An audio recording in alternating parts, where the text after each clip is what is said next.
Most murder mysteries examine justice, its violation, through the act of murder, and its restoration, through the work of a detective who solves the crime and ensures that the murderer pays for his or her deed. And then there were none examines justice, but it bends the formula by making the victims of murder people who committed murder themselves. Thus, the killings on Indian Island are arguably acts of justice. Judge Wargrave does the work of detective and murderer by picking out those who are guilty and punishing them.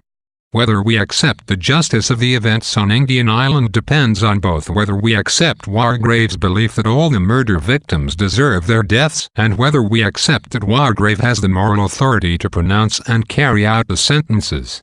At least some of the murders are unjust if we do not consider all of Wargrave's victims murderers. Emily Brent, for example, did not actually kill her servant, Beatrice Taylor. Thus, one could argue that she deserves a lesser punishment for her sin. Christie explores the line that divides those who act unjustly from those who seek to restore justice. She suggests that unjust behavior does not necessarily make someone bad and enforcing justice does not necessarily make someone good. Wargrave's victims, although they have violated the rules of moral behavior in the past, are, for the most part, far more likable and decent human beings than Wargrave. Although Wargrave serves justice in a technical sense, he is a cruel and unsympathetic man, and likely insane. By creating a story in which every character has committed a crime, Christie explores different human responses to the burden of a guilty conscience. Beginning with the first moments after the recorded voice reveals the guest's crimes, each character takes a different approach to dealing with his or her guilt. The characters who publicly and self-righteously deny their crimes are tormented by guilt in private. General MacArthur, for instance, brusquely dismisses the claim that he killed his wife's lover. By the following day, however, guilt so overwhelms him that he resignedly waits to die. Dr. Armstrong is equally dismissive of the charges against him, but he soon starts dreaming about the woman who died on his operating table. On the other hand, the people who own up to their crimes are less likely to feel pangs of guilt. Lombard willingly admits to leaving tribesmen to die in the African bush, insisting that he did it to save his own life and would willingly do it again. Tony Marston readily owns up to running down the two children, and he displays no sense of having done anything wrong. Neither of the two men gives a moment's private thought to his crime. While the ones who do not own up to their crimes feel the guiltiest, no such correlation exists between levels of guilt and likelihood of survival.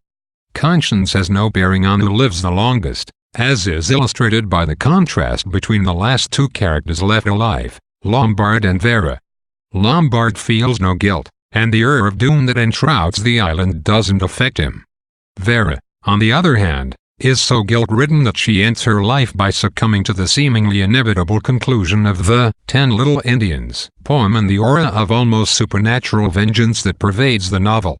And Then There Were None takes place in 1930s Britain, a society stratified into strict social classes.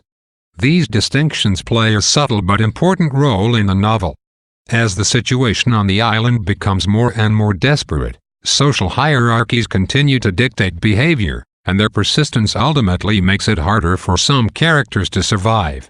Rogers continues to perform his butler's duties even after it becomes clear that a murderer is on the loose, and even after the murderer has killed his wife. Because it is expected of a man of his social class, Rogers washes up after people, remains downstairs to clean up after the others have gone to bed, and rises early in the morning to chop firewood. The separation from the group that his work necessitates makes it easy for the murderer to kill him. Additionally, the class-bound mentality of Dr. Armstrong proves disastrous for himself and others, as he refuses to believe that a respectable professional man like Wargrave could be the killer. The 10 Little Indians rhyme guides the progression of the novel. The sing-song, childish verses tell the story of the deaths of 10 Indian boys and end with a line that gives the novel its title, And Then There Were None. A framed copy of the rhyme hangs in every bedroom, and 10 small Indian figures sit on the dining room table. The murders are carried out to match, as closely as possible, the lines in the poem, and after each murder, one of the figures vanishes from the dining room. The overall effect is one of almost supernatural inevitability. Eventually, All the characters realize that the next murder will match the next verse, yet they are unable to escape their fates. The poem affects Vera Claydon more powerfully than it affects anyone else. She becomes obsessed with it, and when she eventually kills herself, she is operating under the suggestive power of the poem's final verse. Dreams and hallucinations recur throughout the novel, usually as a reflection of various characters' guilty consciences. Dr. Armstrong has a dream in which he operates on a person whose face is first Emily Brent's and then Tony Marston's. This dream likely grows out of Armstrong's memories of accidentally killing a woman on the operating table. Emily Brent seems to go into a trance while writing in her diary. She wakes from it to find the words, "The murderer's name is Beatrice Taylor," scrawled across the page. Beatrice Taylor is the name of Emily Brent's former maid, who got pregnant and killed herself after Emily Brent fired her.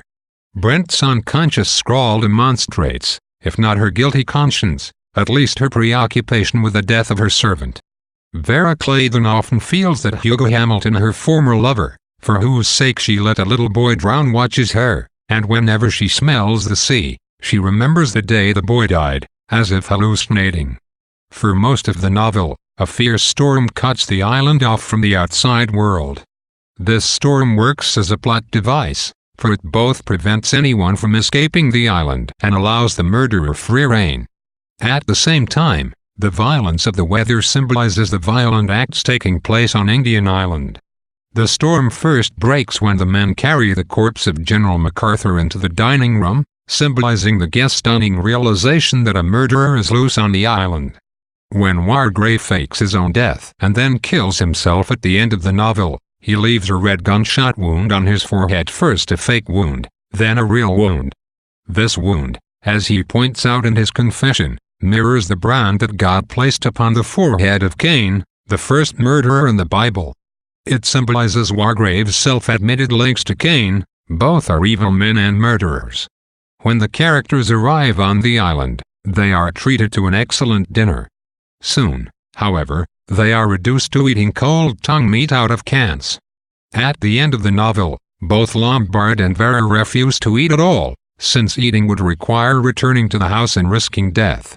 The shift from a fancy dinner to canned meat to no food at all symbolizes the larger pattern of events on the island, as the trappings of civilization gradually fall away and the characters are reduced to mere self-preservation.